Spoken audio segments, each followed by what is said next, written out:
Welcome to Mending Threads. This is your safe place and your stronghold for whole body wellness.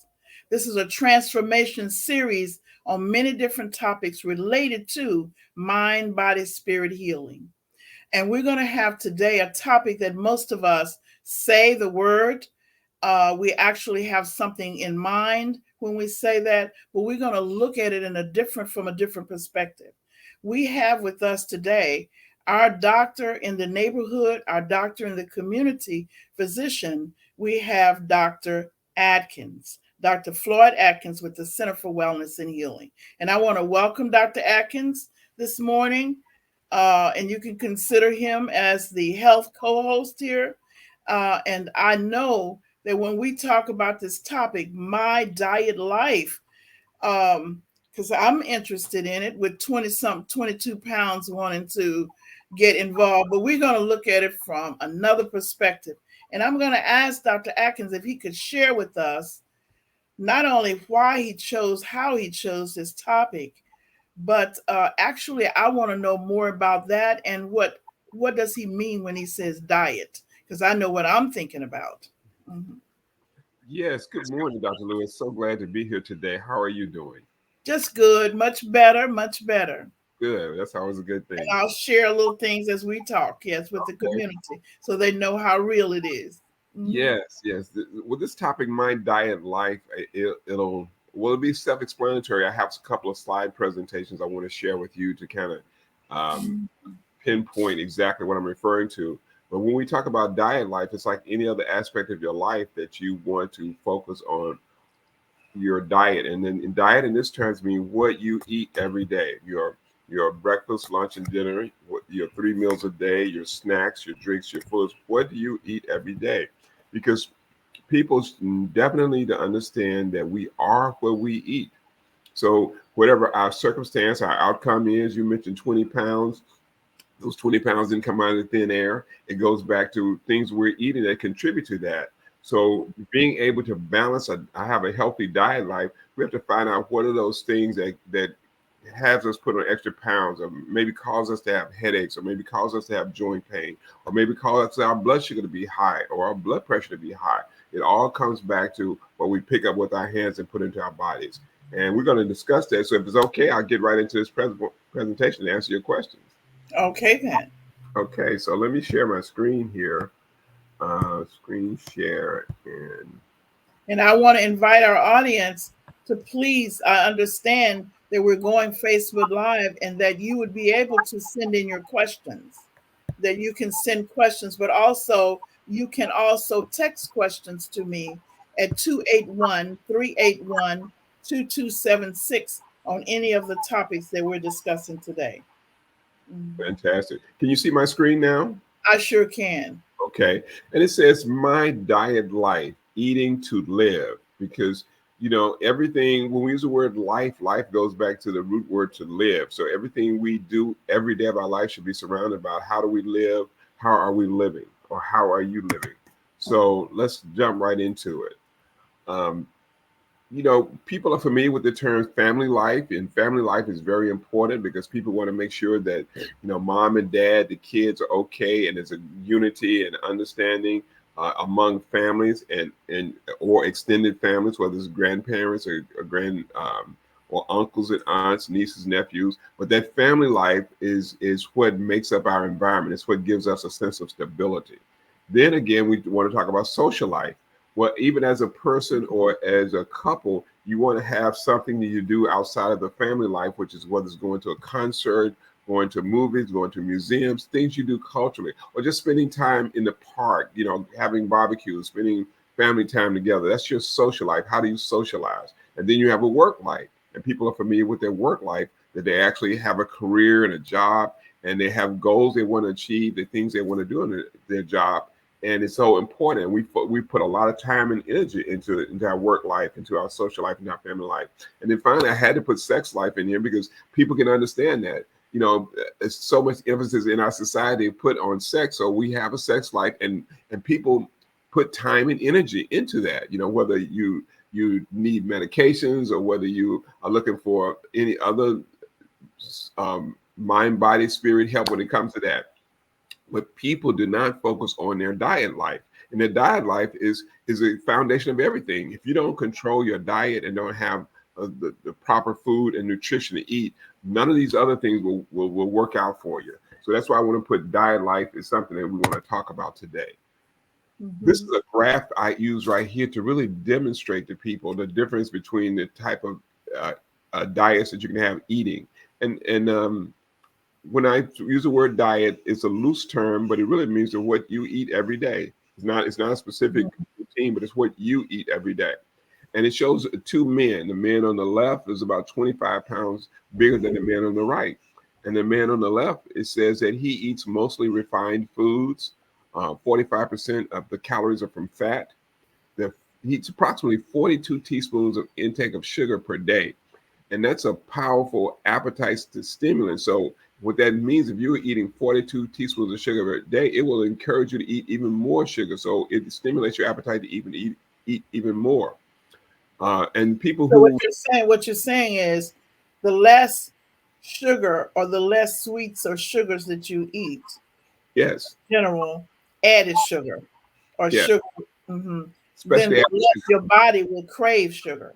exactly. Mhm. So yeah, so the more you eat, the more you're going to want to eat, the more your appetite is stimulated. Uh, one time they thought the idea of eating sugar would decrease your appetite, but it's just the opposite. But people who have this high sugar diet, who have these excess calories, who are eating refined foods, they have four times more heart attacks, four times more rate of diabetes, more arthritis, more sleep disorders, more depression, more cancer, more doctor's visit, more allergies, more foot problems, more gouty arthritis, which is a metabolic imbalance problem, and but most importantly, a shorter life expectancy. People who would choose to have a diet that's more based on fruits, vegetables, grains, legumes, which are beans, tend to benefit better. Number one, is a good way to control your weight loss, but self-acceptance because you feel good, you look good about yourself, uh, prone to fewer accidents, have a longer lifespan, less heartburn, higher energy levels, and in men, increased virility. So these are things that most people want to have in their life. So just by choosing what you eat will change your whole outcome in life. That's an important factor. So can I present an issue? So Sure. say if you have an issue, which I know I have. So if you have an issue where you're eating pretty good, the same, but Mhm. then you begin to your impairment is mobility. Yes. So are the foods different when your mobility is limited? Your food intake, should your food intake be different? Well, yes, it's two ways to answer that question, but the number one answer is yes, it should be different. But hopefully, people are eating a diet that promotes health and wellness and promotes repair, regeneration, and rejuvenation of your body.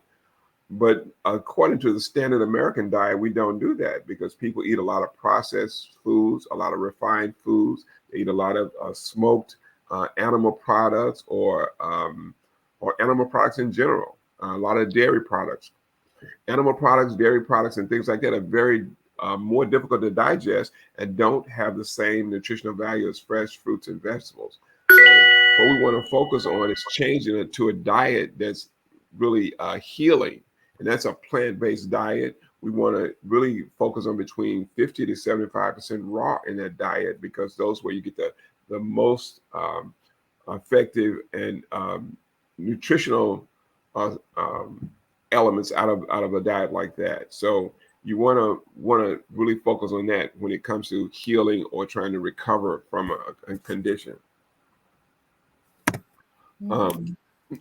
and now next, what I have here is a nutritional assessment, and we did uh, review that before, but I give this as people as a guideline to understand a little bit about their nutritional health and their nutritional it's called their nutritional assessment, so they can see where they are or what they really know about nutrition.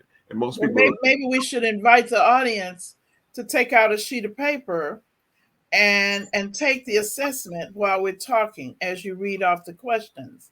And then absolutely, that way they would know something at the end. yes, Absolutely. So if they could have follow along with me, let's answer a couple of questions. So get your pencil and paper out. I'll give you a moment to do that. And we're going to ask you, I'm going to ask about 6 or 8 questions here. And you just write down your answer, the best answer that you feel. And then once you write down the answer, then we can answer those questions and give you a little bit of detail why. Mhm. But question number one, what is the healthiest way to eat your vegetables? And when we answer this question, we go from um, the best would be 1 and the worst would be 5. But I want you to pick out just the best way to eat your vegetables, or the healthiest way. First answer is canned vegetables, dried vegetables, live vegetables, fresh vegetables, or frozen vegetables. So pick the answer that you think is the best choice for you. Uh, Are they number, also answering what they usually do? um, they can answer what they usually do because that will be very telling. How do Mhm. they eat their own vegetables? They should know that. So when they choose, it's likely they'll choose what they eat most of. So we'll see.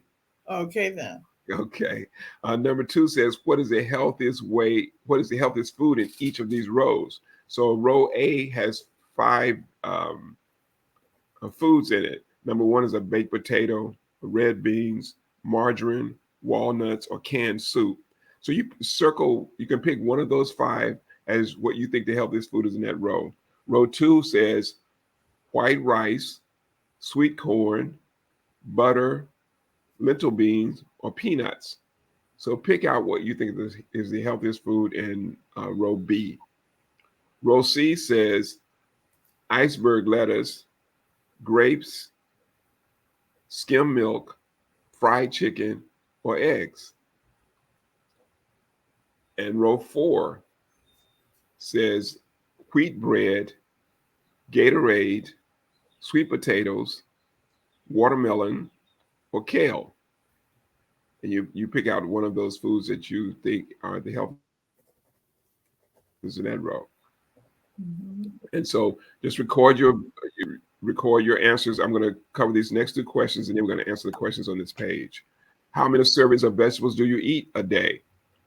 That's the main thing. You can also put weekly, but I'm really concerned at how many servings of vegetables you eat each day. So write that number down, whether it's 1, 2, 5, 10, whatever the number is for you, and be as honest as you possibly can. How much water do you drink daily? And you can estimate it, whether it's in ounces or glasses. If it's in a glass, I need to know if it's an 8-ounce glass or a 12-ounce glass or a 10-ounce glass, if you know. But approximate how many glasses of water you drink and how many ounces you drink per day. And then question number 5 says, true or false? Sugar can cause premature aging, arthritis, and asthma. Now, Dr. Lewis, you want to cover the answers on these particular questions right now? Yes, yes, I think so. And then we should talk. Yes, and so we could talk about what that means. Well, if this was your first time taking this test, what would your answer be to number one? No, if it was my first time, I would say live and fresh. I would say live number one, to go to my garden and get live food, and then um fresh from the grocery store would be number two, Yes. and then frozen, because I do buy frozen vegetables to fess up. So I Hmm. do have like frozen vegetables, and then I do freeze the vegetables that I prepare. Well, Like I get from the garden, then I'll also blanch them and freeze them. Yes. and what would be your worst on this list?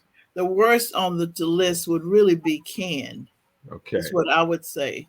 Hmm. Well, you get a 100 for that answer right there. You get perfect, Okay then. because we have to understand that live is the best way, because if food plants coming straight out of the garden has the maximum amount of nutritional value, because they're still living. They still have nutrients that our body needs to eat every day. It's like the animals, the herbivores, or the animals that are vegetarians on the planet, like cows and horses, and they Mhm. eat live food every day. That's why you don't see horses and cows with diabetes and high blood pressure and things like that, because of their diet. Again, it is definitely contributed to that. Fresh is definitely number two as another option, only because fresh foods are anything that's been out of the garden for any period of time of maybe 3 to 5 days. So it is not live, but it is fresh. That means it's no more than 3 to 5 days old. The time it takes to leave the farm to get to your grocery shelves or to your kitchen. And then number three is frozen. I think that's a good choice for number three, only because when you freeze foods, you slow down the deterioration process, or you kind of hold the nutrients in place. It doesn't deteriorate anymore, or denature, or break down. And that way, you maybe be able to attain at least 80 to 90% of the nutrient value in that food once you freeze it.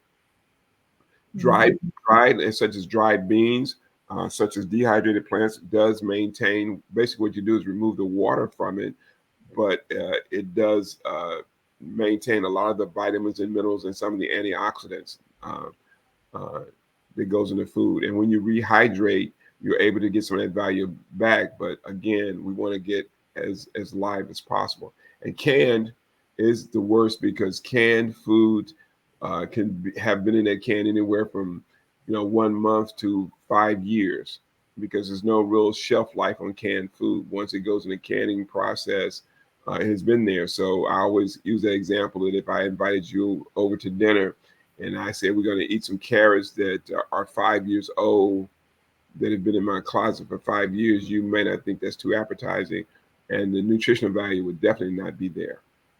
So let's go to number two. It says the healthiest food in each row. Now, what did you pick in row A, Dr. Lewis? Well, I was confused on that because I Mm-hmm. wanted to say red beans, but also walnuts.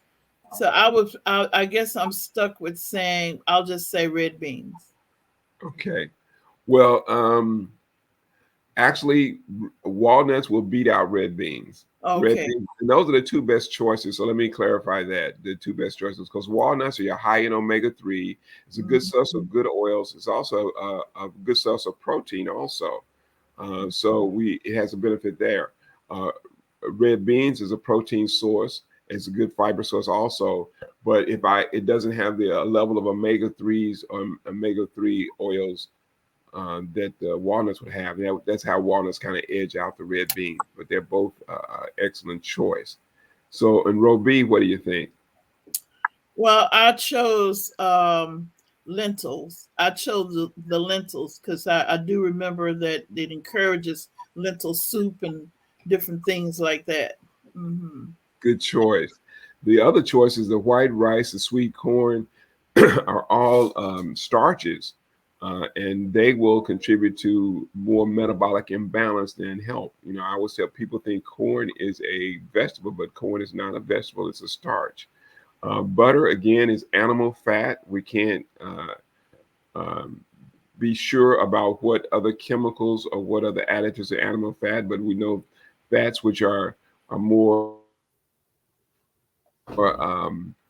that are more what we call unsaturated fats tend to contribute to cardiovascular disease. Hmm. And with the peanut is a well, actually, peanut is in the tuber family. It's in the potato family. It's not a nut, because nuts grow on trees, but peanuts grow underground. It's a root plant, and it has the main problem with it is the sensitivity, the moles that it carries, the aflatoxin that people not only can be allergic to, but aflatoxins themselves are have a risk for cancer. They're carcinogenic. Let me put it that way. Mm-hmm. So we advise people to stay away from peanuts and choose some of the other nuts like the walnuts, the almonds, organic almonds for sure, and cashews and the seeds. Hmm. Number in row three, what would be your choice? Well, only because I went to a workshop and I know that it was presented as grapes was that. I do remember that one. Hmm. And Well, that grapes was something that you could. I was thinking it could be used as a dessert or something and put with some other fruits, like a mixed fruit. Hmm. yeah, grapes are a natural sugar. It's a natural sweetener for other things, and it will be considered a dessert. I consider grapes God's candy. But when you look at the other choices in that row, which is skimmed milk, fried chicken, eggs, iceberg Yeah. lettuce, Mhm. it's a choice by made by elimination. So if you eliminate the other things that we know they have problems, grapes come up on top. Grapes are high in antioxidants, especially the red grapes. So it does have that benefit Since also. we're on that topic, what's your thought about eggs? Period. Well, what we're finding out more and more about eggs is that eggs tend to have, they actually create a chemical from their breakdown in your body that they found that can contribute to cardiovascular risk. You know, if you were going to have a choice of an egg, you have to know that it was egg that was rich in omega-3 oils, that it was fed with the chicken from an organic feed source. There are a lot of things that go into eggs that make them healthy. But in general, you know, the way we eat eggs in the standard American diet, I don't think it's healthy eating eggs every day. It may be something you can eat from time to time, but it's not a 2 or 3, 4, 5 eggs a day. You know, there are ways to get around it. You know, Once a week. Hmm. um, and row D, wheat bread, Gatorade, sweet potatoes, watermelon, or kale. I think first kale and then sweet potato. And that's a good choice. um, Kale, because of its high nutrient value when it comes to calcium, magnesium, when it comes to minerals, is an excellent product. Excellent product um, for the fiber content when it comes to digestion. Also excellent because of chlorophyll, which is a cleansing, detoxifying element that plants provide. Sweet potato is also excellent. Sweet potato is rich in fiber. It's also very rich in antioxidants because of the orange color. When you see those orange colors, orange, red, yellow, purple, you know that they're rich in antioxidants. So it's a good choice. But again, I think kale would edge out sweet potatoes as being number one, but those are the two best at that row. Hmm. Now, how many servings of vegetables do you eat daily? Now, what I'm eating now is I eat 6 a day. Okay, Okay, only because I eat one cooked, one raw at each meal. okay, You see, and that's the way I can kind of balance my appetite and everything. So I eat like I'm having a raw salad at every meal, and then I'm cooking like greens, mixed vegetables, etc. to go with that. Hmm. yes. Well, six, I think that's definitely a good number to start with. You know, it depends on your serving size, number one, but that's a good start because I think in the standard American diet, people may eat between 1 or 2 servings of vegetables per day. You know, if you're eating a plant-based or you know, say a 50% raw plant-based diet, that means each meal you would have approximately 3 to 4 servings of vegetables. So if Hmm. you had 3 servings of vegetables and you ate 3 meals a day, you'll be getting about 9 servings of vegetables a day. Hmm. Hmm. That would be a good because the vegetables, the nutrition they provide is really what your body needs to, number one, sustain itself, and number two, to heal itself if it has deficits. So it's good to do that. You know, I think eating 3 servings of vegetable a day is a bare minimal. That might be enough to keep people above water, but I don't think you would have to do more than 3 servings a day for optimal health. Hmm. How much water do you drink daily? How many ounces would you estimate, or how many glasses? Well, I tell you what, now I'm not as good on water. So I know that this glass that I have here, so Hmm. this is like an 8 ounce glass. So I'm probably drinking about six because I'm trying to drink almost over half of it like in between each patient. So I'm Yeah, drinking like about 6 a day, I think. yeah. Mhm. Well, the key factor is, and we're gonna do a presentation in the future on water. That's 65 to 75% of our bodies are made up of water. So water is one of the number one key components in optimal health. We need water to sustain our body chemistry, not only to be able to move our nutrients around through our body to support cardiovascular health, but also to lubricate our tissues, our bones, our joints, and to keep our kidneys functioning well. There's so many elements in our body that depend on the amount of water. So when we take less than that, we tend to have problems. One of the key factors we see from people who are not getting enough water is a simple geologic, gastrointestinal problem called constipation. Uh, Yes. Constipation develops very easily when people are dehydrated, and that means if they're getting less than the amount of water their body requires on a daily basis. And we want people to use the rule of thumb that half your weight in ounces is a how much water you should focus on as your objective every day. So for a person who's 150 pounds, that's 75 ounces of water a day. If you are a 200-pound person, a man, woman, you need to do at least 100 ounces of water a day. Now that's 32 ounces is 1 quart. You needed to drink about 3 quarts of water a day.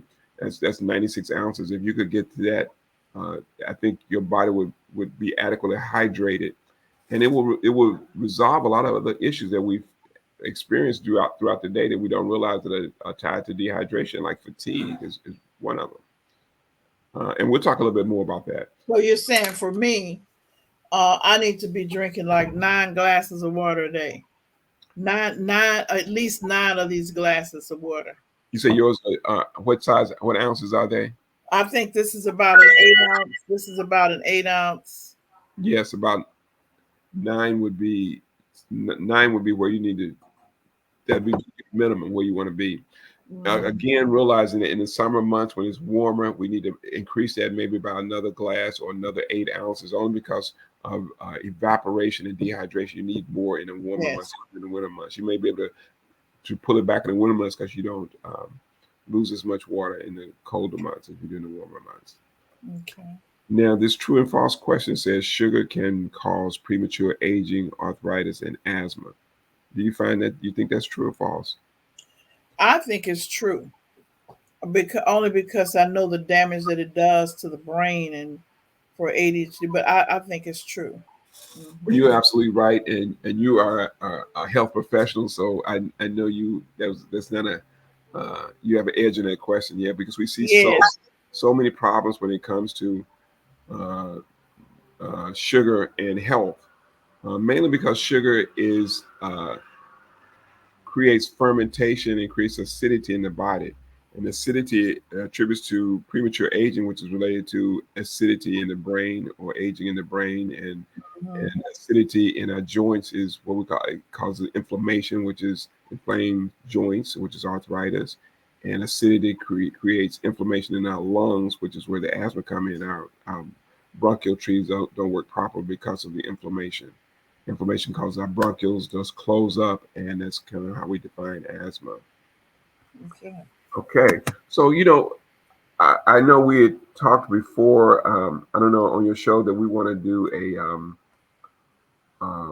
a show on to educate people more about this. I have more information I want to share, uh, but I want to give people an example of what this health assessment test is all about. But what I want to get to is really get into what should be included in your diet life, so people understand what their diet life should be composed of. And so, one thing I always emphasize to people: number one, we want to eat organic or chemical free as much as possible. Um, so, when you talk about organic and when you talk about chemical free, they're kind of in the same category. Organic is more of a legal term to define foods that were minimally processed and wouldn't use chemical in the growing process or the manufacturing process. So organic means that they're free of artificial food additives, free of chemical ripening, free of food irradiation. They're not genetically modified ingredients in the food, no pesticides, no herbicides, and no insecticides. And when I say no, that means they're probably 98 to 95, 98% free of those chemicals. Nothing is 100% free of pesticides in our world today, only because of the choice we made many years ago. But if you want to say it's chemical free or pesticide free, it's possible because we know those are carcinogens that contribute to the cancer problem, but also high blood pressure, diabetes, and arthritis too. So when we're shopping in the store, Mm-hmm. We're actually looking at the labels to see and identifying the foods that we want to eat, but we're trying to choose the labels or in terms of following those directions. So, Absolutely. Absolutely. mhm, And it takes just only a few minutes or a little bit of effort on your part to look and read the labels. I mean, because the government requires manufacturers to post on the food labels what's in it, and at least if you know the ingredients and you understand the ingredients, then you can make better food choices. And you're making choices for health, not just choices because of by your pocketbook. I know pocketbooks are important, but health is more important. I always tell patients that it's more important to pay an extra 50 cents or a dollar at the grocery store than actually pay an extra 500 or $1,000 at the cancer center or to a surgeon, or buying two or three prescription drugs. So we want mhm, to really take a look at the labels. We want to look at the foods. We want to understand what the foods are. We want to understand what the labeling means. And that's, again, a whole nother lecture on food labeling and product labeling to understand, because the industry is very cunning in being able to label products in a way that makes it seem okay. But again, mhm, food is processed to help support and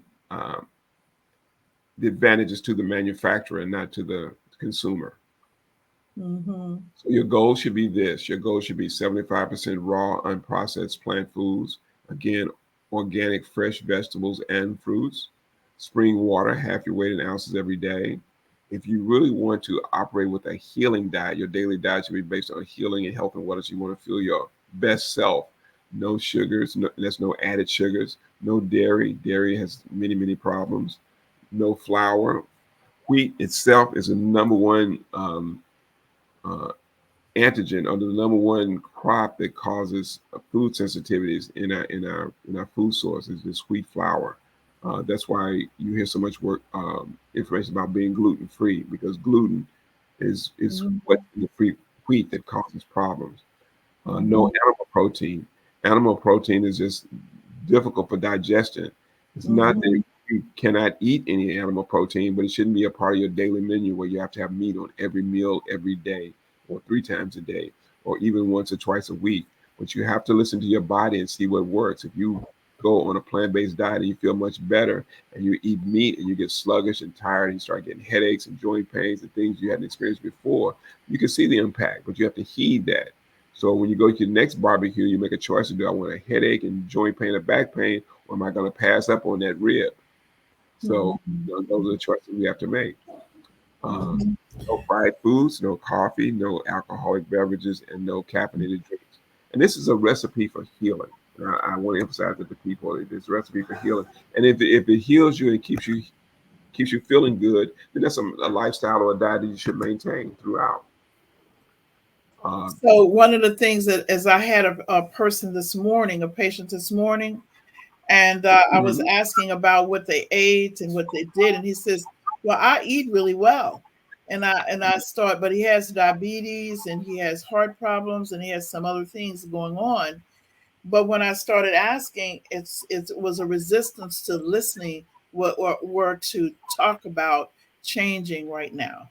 See, so Uh, one of the things that I thought, if they knew what you just had on the screen could change, which I know that you've discovered can yeah. change from having diabetes to not having diabetes, Yes. just doing that, or from changing blood pressure, high blood pressure to low blood pressure, I mean, to normal blood pressure, Yes. that they would know that that meal could change what it is they're doing. Then it seems to be, I'm gonna let you finish this, and then we'll see if we have a few minutes to see where we can go from here to Yeah. make a recommendation because of time. Mhm. Okay. Yes, and what I would say is that's absolutely true. They have to realize that, and I get that all the time. People say I eat really well, and I always start out by saying, okay, what do you have this morning for breakfast? And before they get past the first two or three things there, I can identify the problems they're having and connect the diet to their health status and their health condition. So that's important. So I personally, when I talk to people, I don't accept the fact that they eat well, because I want to know, what do you eat? It's not whether you eat well, and not whether you think you eat well, because people can only eat as well as their information and knowledge is. So hopefully information like this can give you more knowledge, and you can really understand what your diet and what your health status is based on what you eat. Because food should be your medicine. Food should be uh, the, the factor that determines how you feel, your quality of life and your quantity of life. And yes, just for the sake of time, a couple of things we want to cover here is that breakfast, what you eat the first thing in the morning, is really the most critical meal of the day, because what you eat there will determine how you're going to feel for the rest of the day. If you start off wrong in the morning, you're going to feel off kilter, off base all day long.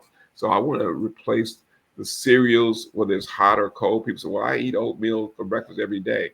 And I would say, well, if you're risk for diabetes and high blood pressure, you need to cut out the oatmeal every day. Well, I thought oatmeal was good. Well, oatmeal is good if you a 6-year-old child with no health conditions, but for 50-year-old person who have elevated blood pressure and elevated blood sugar, you might not be a diabetic or diagnosed with high blood pressure, but if your numbers are elevated, then you need to change that diet. You need to have a diet that consists of more of a green smoothie.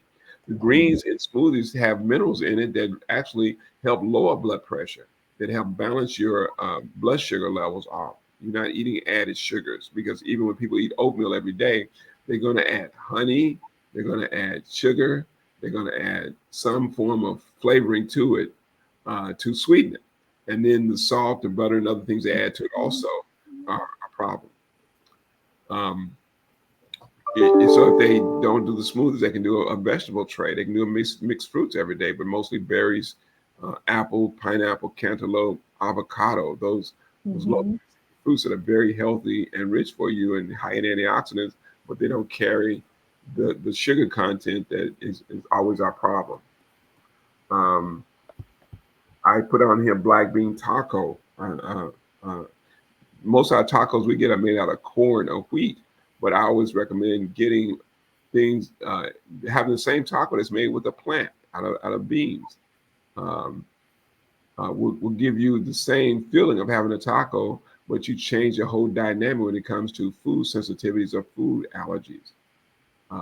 Making wrap your wraps up, rather than having a sandwich, wrap it up in the collard green leaves. Uh, if you steam them, and there are recipes, you can go online and find the recipes on how just to steam a collard green leaf and wrap it up and make wonderful, wonderful snacks and desserts, and put it on your lunch menu. But those are one of the things I want to cover for breakfast. Uh, this next slide really covers the plant proteins, and we can share that with people. But eating plant proteins is really the best way to get your protein source. It's not eating red meat to get protein, because although red meat is rich in protein, the negatives that come along with it outweigh the positives when you're looking for protein. Mm-hmm. Uh, Mm-hmm. for your avocados, your Mm-hmm.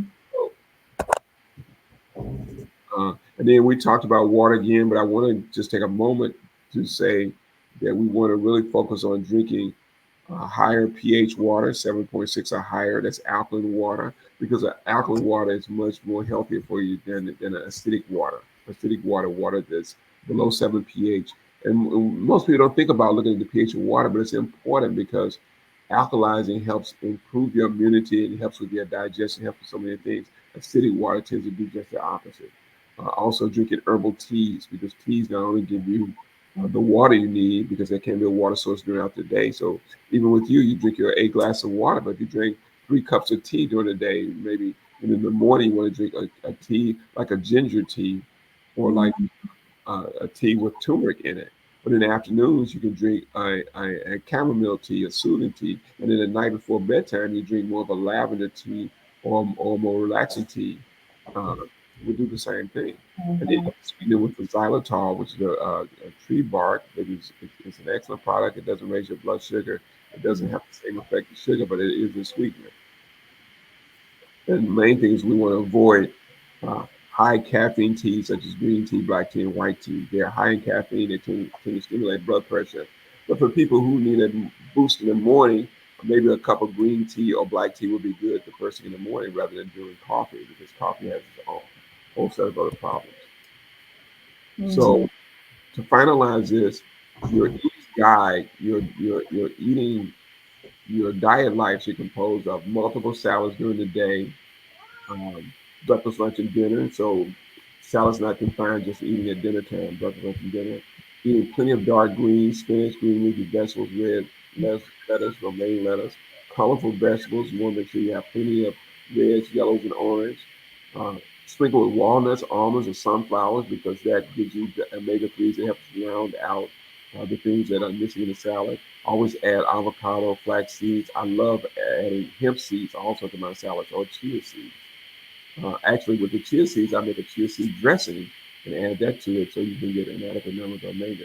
And we want to really back off on eliminating dairy because dairy has a whole set of problems we'll talk about later. But this is kind of what your salad should look like. Your salad shouldn't be something that looks like a lettuce, and a piece of lettuce, and a tomato, and a carrot.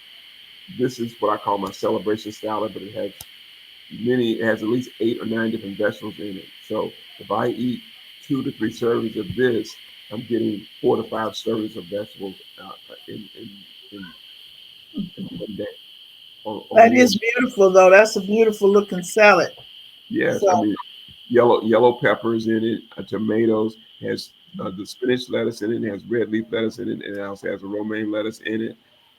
Has some carrots in it, and I also put jicama in it and red cabbage.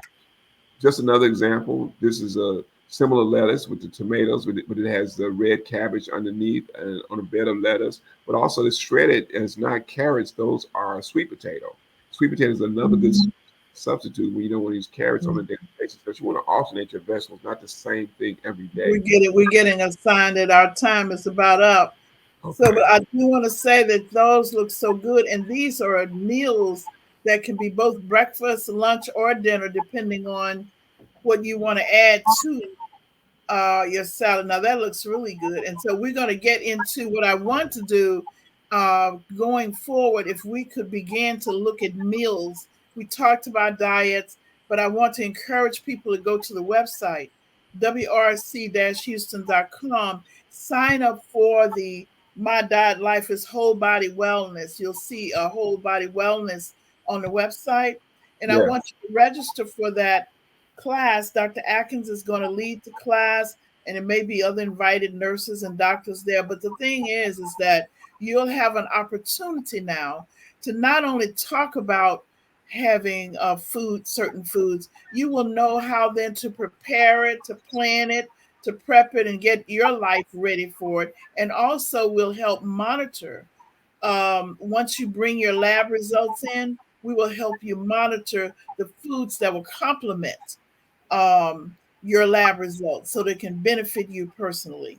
So Yeah. please go on and sign up, and we're going to look forward for this exciting opportunity. We need 12 people to actually have a good class so we can pair up and support each other.